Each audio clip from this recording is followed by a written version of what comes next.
boli sklady. V 50. rokoch to tu vyhorelo. Predtým to boli diela a bolo to ako súčasťou obrany mesta.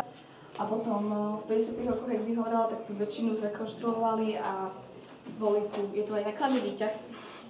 Ale nefunkčný, nič to nefunkčný. Sa snažili trošku dať dokopy, lebo to vyhorelo a zrekonštruovali najmä takú vrchnú časť, tam sú až dve poschodia podkrovia, dalo by sa povedať. Stále proste to boli iba sklady. Vraj v tej strednej, kde je taká, vidíte, lebo tak postupne ide svetelnosť. Tam, kde je najviac okien, bola niekedy reštaurácia, ale to som sa ja nedávno dozvedela. Takže...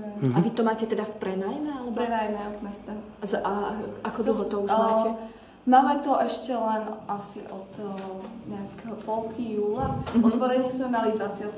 júla. Snažili sme to hneď čo najskôr otvoriť, aby ľudia mali predstavu, čo tu je, lebo naozaj prišlo aj veľa Bardejovčanov, ktorí povedali, že chodia okolo toho roky a v živote neboli vo vnútri a vždy to zaujímalo, že čo to je, takže na tom sme mali najviac. Tie podmienky sú tiež také, že sa doťahujú.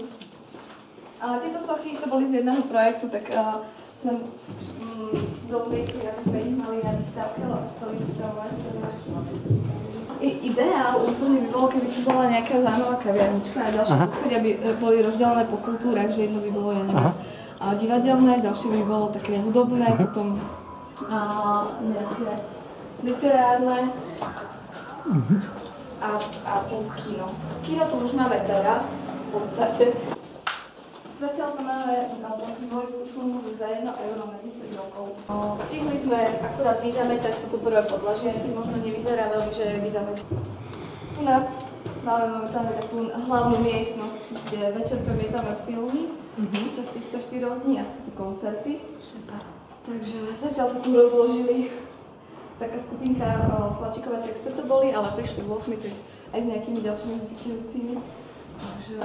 No naposledy najúžasnejší napadlo požičať si technický vysávač, lebo začali sme to tu zametať len tak ručne a s kranami, že sme to polievali, lebo sa to skutočne prašilo, ale to bolo veľmi ťažké to tu vyzametať. Tak kopec dreva sme mohli nakúpiť, materiálu, takisto tieto svetlá, keďže ešte zatiaľ nemáme zavedené elektriky. Sme zmontovať aspoň tie také základné veci. Už je to také prašnejšie, špinavejšie. Toto podlažie vyzerá veľmi podobne, ako vyzeralo to dalo by sa to na výstavy, ale rozprávali sme sa... to dobre nasvieti? No, rozprávali sme sa s ľuďmi, ktorí majú skúsenosť s organizovaním rôznych výstav a hovorili, že ani nepotrebujeme veľa svetla na to, ale hlavne aby boli biele steny. Že to je základ pre výstavy, takže sme uvažovali, že na to by sme to využili. Že to svetlo proste ani nie je až tak potrebné, ak je dobre nasmerované na to, čo bude výstavovať. Jasne. Pekné. Ministerstvo kultúry by mohlo na to dať čo pustiť. Chystáme sa aj napísať nejaký väčší investičný projekt.